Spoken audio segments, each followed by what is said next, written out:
Hey! Oh, finally got around to seeing this. Still playing catch up on some movies. I think one of the scariest things about the movie was the drunk guy who walked in about 3/4 of the way into it. I don't know if you heard, like, a little bit before he came in, but I heard, like, kind of yelling outside the theater. Yeah, I heard that too. I did as well. What did they say, help me? Did they? I thought that's what they said. And I was mean, like, it could have been the ghost sitting, like, a few rows in front of us. well, I heard some yelling going on, and then this guy comes up there, like, breathing very heavily, and stumbles going up the stairs, and then kind of sits right behind us. So I was kind of getting creeped out, like, he was gonna act out or do something. I was like, I'm already scared. I was thinking the same thing, too, because I did hear screaming outside the theater. Too. No, I like, did. That was scary. And I was like, that doesn't sound, because we were right next to the IMAX, and so there was, like, I could hear rumbling from the theater next door, but what was playing over there in the IMAX was Ocean's 8. Yeah, I was and like, what's playing over there? But it didn't sound like movie theater noise. It sounded like a real scream. Yeah, and I saw Ocean's 8 last night, and I don't remember it being a mass murder film. So I was like, did this guy do something out in the lobby, or did a slasher movie just happen out there, or something like that? Yeah. I'm like, I at least hope the cops come after our movie is over, because I'm enjoying this. I thought maybe he, like, went and hid somewhere after he did something, and then he goes in just a random theater, and halfway through it, I was like, this guy wasn't there before. Yeah, this was like 3/4 of the way into the movie that this guy just, like, stumbled in, and he was kind of moaning and making noises. Yeah, every single time something scary or weird would happen, he'd be like, no. Is he jerking off back there or something? And I heard something like a can open, so I think he was drinking beer, because that guy was drunk. That guy was, yeah. And I was like, what is that? And you're like, oh, yeah. That's just Earl. He kind of acts out when he sees something he don't like. Don't worry about him. Don't give him no never mind. And I was also thinking, too, like, this guy's going to say something when this movie is over. And he did. Well, he just asked what time it was. Yeah, I was like, well, I was right. I mean, he did. I was expecting him to say something like, you sure got pretty hair, or like... Well, he was looking at me a little bit, and he was like, excuse me, what time is it? And he said there's a reason why he wanted to know what the time was, something that he had to do. He's late for his next murder. That's what the problem is. I'm waiting for him just to pop up at, like, the window next to me. Right? That guy was creepy. Sir, do you mind? We're trying to do a review here. And this was, like, the scariest movie I've seen all year. I was, like, I don't usually have to close my eyes. Mm-hmm. And we're, like, I was leaning over here. You were, like, I know, I was sitting there, like, either she's really scared by this, or she's trying to get away from, like, murder Bob sitting right behind us. Like, either or, really. Like, what's scarier, the movie or the ghost of John Gacy sitting a couple rows behind us? There's a little bit of both. Gacy does make about any theater experience scarier. I mean, he was nice enough not to wear the clown costume this time. So, anyway, yeah, you were hanging onto my arm tight during this. Yeah, and I don't normally have to do that. Yeah, you're, like, digging your claws in and everything. I was holding on tight to the guy's dick next to me, so I know what you mean. There was no guy next to me. I was like, there was no guy. What? That was the twist. This movie is, it's the latest horror film from A24 that's playing out right now, and it's a very slow burn thriller, like, in the best ways possible, honestly. Mm-hmm. Like, what we're starting out with here is that Toni Collette and Gabriel Byrne are a married couple. They have 2 kids. They have an older kid who's the dude from the Jumanji that just came out. Okay, that's where he's from. Yeah, I was wondering. He's the one who turned into Dwayne Johnson, and the girl that you see in, like, all the... Just like, yeah, spoiler. I was not expecting these two movies to share the same continuity, really. The same universe. Man, you see that third Jumanji movie? Shit, it's fucking real. And the girl that you see, the girl you see in like all the trailers and everything. So the movie starts out and Toni Collette, her mom has died, and they were estranged and not particularly very close, and she doesn't really know how to kind of grieve for this person, really. She goes to like support groups, but vents out a lot about her relationship with her mom and how her mom was kind of close to her daughter. And you're seeing how these different characters are reacting to this situation in different ways. And then another death close to them happens, which is rather surprising when it does. I was surprised by that. Yeah, another death very, very close to him happens, and it's... Oh, yeah, there you go. I didn't know you got water, so I took a drink and was like, you got the flattest soda you can find. No, I'm just thirsty because I was getting thirsty during the movie, but I didn't want to get up. We did get a large popcorn. And I don't want to give a whole lot away about this movie, but what I will say about it is that when a person in the movie, very, very close to them, does die gruesomely and tragically, again, we're now seeing a grieving process in a whole different situation, and different characters in it are dealing with it. A lot of it's about grief for the first part. Grief and guilt. Guilt over a certain death. Grief, certainly, whether it's Toni Collette kind of not only dealing with that, but also the fact, I mean, she's a sleepwalker. She has a bad relationship with her son, and her son also kind of dealing with guilt about this death, and really Gabriel Byrne just trying to keep shit together. Yeah, he's the rock in this. He's the unsung hero of this film. I was like, I feel bad for this guy. Yeah, he's trying his damnedest to keep all this shit together, and Toni Collette ends up making friends with somebody that she meets at the support group, who then, and this particular friend of hers has lost her, what is it, her granddaughter? Her son, her son and her grandson. Her son and her grandson. Mm-hmm. And which makes sense. I'll talk about that later when we're not on the camera. Sure, yeah. And she begins, this person that Toni Collette meets, she ends up communicating with her son and grandson via this seance group that she went to that actually works, as she's telling Toni Collette, who's kind of laughing it off. And, excuse me.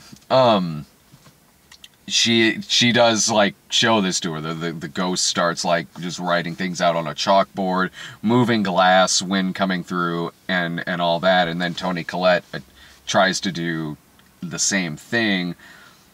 But as it goes along farther and farther, there is something just more sinister going on with it, and you're not really sure where it's going. Like, I didn't... It's not that I really went into this movie cold, because I did get the trailer quite a few times, but from the trailer, which certainly looked interesting and freaky enough, I couldn't really grasp a lot necessarily of what the movie was going to be about, but at least left me interested. And that is honestly a really good way to go in this movie. Yeah, because you said it earlier, it's like a slow burn. But it didn't, I kept on wanting to know what was going on, what was going to happen, and there's a lot of scares, not jump scares, they're cheap. No. But there's a lot of scares, like creepy things that just, you're just like, ooh. There's severely chilling moments in the movie. Yeah, in the best ways possible. Like, I don't know I watched this, like, a week before you have to go out of town. I'll save the seance for after I get back into town. No, so there's, from things that are just going on in the background that you kind of don't see at first, but then maybe halfway through a particular shot you do, and it kind of takes you back takes it back a little bit. Things like in the dark, like if you're afraid of the dark or you don't like seeing little silhouettes or anything. Oh yeah, God. That's creepy. There's some Sentinel shit in this movie. Yeah. Like, this is a very adult horror film for adults, for people who love. You said like mature, 70s horror movies. What you said it reminded you of. Mature, smart horror films that really respect the fuck out of their audience and are doing something smart and clever. It is smart with its characters, with its scares, with the intensity that it has going on into it. This is very if you grew up watching movies like Rosemary's Baby, of course, but like beyond that, like Don't Look Now with Donald Sutherland. If you grew up on like that kind of horror movie, or if you love that kind of horror movie, if you do kind of miss that a lot, then you're gonna get a lot out of this movie, because this really did remind me of stuff like that, like like a Polanski horror film or Don't Look Now. I said Rosemary's Baby. Yeah, Rosemary's Baby. Even The Shining. Especially with a lot of the music cues this movie has, like it totally has like some Shining vibes there. If like it reminded me of like as a kid flipping channels on TV, and then maybe at like 1 a.m. on HBO, like Don't Look Now would come on, which is a movie that starts out with this intriguing enough premise, but like this, just more and more and more and more is revealed throughout the movie, and it just gets creepy and chilling and really off-putting throughout it in a rather glorious way. Like, this is an intense film. It's intense throughout, but then as it keeps going with the storytelling and more is revealed, the idea of it is more creepy and chilling and unsettling, and it just more is revealed. It's just the idea of it is scarier. Yeah. This is a freaky fucking movie that it does with just like little things it does with like glares, lights going through like the rooms and like zoning in on something. Or one time, the boy character, he turns around and looks at his reflection, and he's smiling, but he's not smiling, but his reflection is. And that's creepy. I was like, that's really scary. All that combined with, little things like that, and like the glares and different lights it's doing, but mixed in perfectly with the very kind of Shining-esque soundtrack that it has going on. The soundtrack that makes you automatically feel really uneasy as you're watching it. From the soundtrack to the cinematography, little things like that, like the clicking and everything, like the cinematography as well, which is just gorgeous in the film, and it's a brilliantly acted film. Yeah, Toni Collette is fantastic. Holy shit! Yeah, she was fantastic in this. Yeah, this is her Babadook. She's a really great... She's English in real life, isn't she? And I always forget that because she does such a great American accent. Yeah. But, she was great in this. So you're saying you liked this Toni Collette movie better than Return of Xander Cage? I forgot she was in that. She was the villain. I mean, they're both practically the same film. Both will probably give you nightmares, or wildly different ways. Xander Cage. Oh no! You dream about Xander Cage again? Did you dream about just this a cloud of Axe body spray just chasing me? Alright, you're fine. Chasing? Just go back to sleep, honey. Him and his fur coat aren't gonna hurt you anymore. No, she plays the role, like, she is progressively, like, losing it throughout this film. And rightfully so. So much crazy shit is fucking happening. Anyone would fucking lose their mind after all this freaky shit going on in this house. But it's that kind of great performance where she's linked to the seance, or, like, whatever is going on. She's physically linked to it. Yeah, so she's the one that's, no one's really believing her, but she's like, no, trust me, like.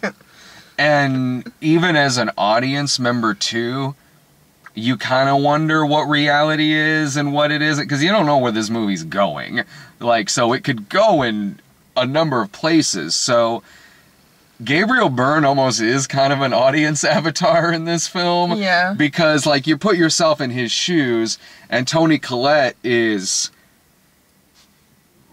ranting and raving about all this stuff. Even before then, when she, like, blows up at the table, at the sun and everything, and she's losing her mind through the movie, and you put yourself in Gabriel Byrne's shoes, and you're like, yeah, man, I'd want to get her hospitalized, like, fucking immediately. Yeah. But as an audience member, when you're sitting there watching it, and you're like, well, she could be right. Yeah. Yeah. What's that guy's name? The boy's name? The actor's name? Or I can't write. The guy from Jumanji. Name. Yeah. He was really good in this, too. Yeah, his character's name's Peter. Peter, yeah. He was really good in this. No, he is. He's in it a lot more than I thought he was going to be. He is really good in this, and he does a lot of acting just with, like, his eyes Getting a more lot. and more disheveled as it keeps going. He gets way more disheveled as the movie goes along, and he has to act, he has to cry a lot in this film, and he does it incredibly well. Like, you feel for this kid. You feel for the hurt that, like, and the hurt and confusion that a lot of characters are going through in this. I did it at first, but he won my, like, sympathy as the story went on. No, yeah. Like, I thought he was an annoying teenage boy. Oh. And I was just, and then the way he reacts to certain things, you do start to feel bad for him, and more is revealed about his relationship. He has to do a lot of acting with his face in it. Like, because there's scenes where his character doesn't really have dialogue in certain scenes, but he has to act through all of his emotions with his face and his eyes and his tears and everything as he's watching, like, Toni Collette scream at him if he sees, like, some freaky shit, like, in the classroom or in his room. Like, there's, like, there's some fucking intense imagery in this. Like, well, they'll look over and he'll see something sitting on a chair and it looks kind of like someone else. And then, that's so creepy. Like, I hate it when that shit happens, when I'm kind of freaked out at home and you just see something, you're like, oh god. This movie really preys on that fear, too, because it happens early on in the movie with Toni Collette and her mom. And this movie really does prey on that. Like, it's not doing anything cheap. It's not suddenly zooming in over there and then you have, like, a big music sting or something like that. It's not doing that. Even parts where it kind of turns out something was, like, a scene might be a dream, it's not cheap. It's not that cheap shit you see in a lot of bad horror movies where it's the fake out dream sequence because they want to put something weird in the trailer. It helps move the story move along because a lot is revealed during those scenes. It's not just like creepy imagery and then they wake up or something. Yeah. It's like, no, a lot is revealed to help move the story along in a clever way. There's context to it. Yeah. There's absolutely context to things like that in the movie. No, I loved this movie. Yeah. I thought this movie was very scary. I thought it was intense. It's a great character film. Like, it takes its time setting up its characters, setting up its situation, letting the audience get to know these people, what's going on in scenes, what's going on in the story. And when it gets into the last act, when things really do amp up in the horror factor, it's wild. Like, it gets wild in the last act. Yeah. And I like the ending. I'm not going to say it, obviously, but the ending was really, like, I don't know, it really helped wrap things up and answer everything. I liked the ending a lot, too. And I was wondering in the last act of this movie, I was like, this feels like the kind of movie that could just end abruptly. Yeah, everything is wrapped up in a neat little package and everything's answered. I kind of knew where it was going a little bit because I was trying to put things together. But, I mean, it wasn't predictable enough, like, where I knew exactly. I just was like... I mean, I figured where it could go, but I wasn't sitting there going like, oh, well, that's clearly where... Because it could... A movie like this could really go in a few different directions. It's... But there's hints throughout it. No, there are. There's a lot of foreshadowing to what happens in the last act. But not movie. like dumbing it down like exposition or something. No. Holder's gross. Well, I'm not drinking out of. Would you be grossed out if I just took the straw? Yes, I would be. I'd be concerned. I'm possessed by the Lord of Gross. I highly recommend this movie. Yeah, especially in a theater. And oh, hell yeah. yeah, like I wouldn't watch it with your drunk friends or anything. It's not the kind of horror movie you do that with, like, no, not at all. It's not the kind of, and same with something like, you know, Don't Look Now or a movie like that. It's not the kind of movie like, it's not the kind of movie like, you know, you sit around smoking weed with your friends and like talking during it or something like that. Like, you want that. You want to set up the atmosphere, definitely. You want that, get the 3D glasses out and watch Friday the 13th 3D. Me and my friends always did. If you're gonna rent it, at least set up like atmosphere. Right, light some candles, like summon a ghost. Yeah. Rose petals. Yeah. Yes. That would be a terrifying first date. That's why I made it our second date. It's only our second date. No, we saw it on one of the, I mean, not the IMAX, but one of the bigger screens in there, and I was really, really glad for that, because there's some beautiful cinematography, and this is a gorgeous movie to look at. Yeah, and there weren't that many people in there. So no, there was like 4 other people. Plus the drunk guy. Yeah, the drunk guy in there who, I don't know if he strangled someone in the lobby. They cleaned it up before the movie got out. I'm so glad you heard that too, because I thought I was going crazy. No, I did. I was like, what is happening out there? I was expecting cops to show up, to be honest. You should have just leaned out the door and went, shh. Did you notice someone did check in the theater, like as if they were looking for him? Yeah, I did. You did? Uh-huh. I was like, what did this guy do out there? I mean, I'm used to the employees coming in and checking shit, especially when I gotta go see shit like the Boxcar Children and the Barbie movie. It looked like they were like on a search, they had a search team for him or something. Oh, he's back there. He's coming in 3/4 of the way into this movie. He's gonna be very confused. That's just gonna make him more mad. He's gonna strangle even more hookers out there. We have a lot of hookers in this theater. We do. It is the best theater in town. Now, any final thoughts about the movie? No, just definitely see it in a theater if you can. No, totally go see this. This is a great horror film. Like it is. This is one that horror fans should absolutely go see. Especially, I mean, of course, if you like this kind of horror film, then yeah. Absolutely, like this is a real flick. Like, so absolutely, I recommend this movie. I totally love this film. I'm gonna be all freaked out when I get home now. I'm just gonna go around in a white sheet.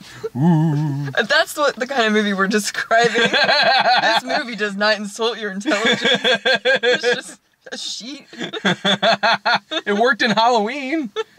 But yeah, see it. See it. Bye.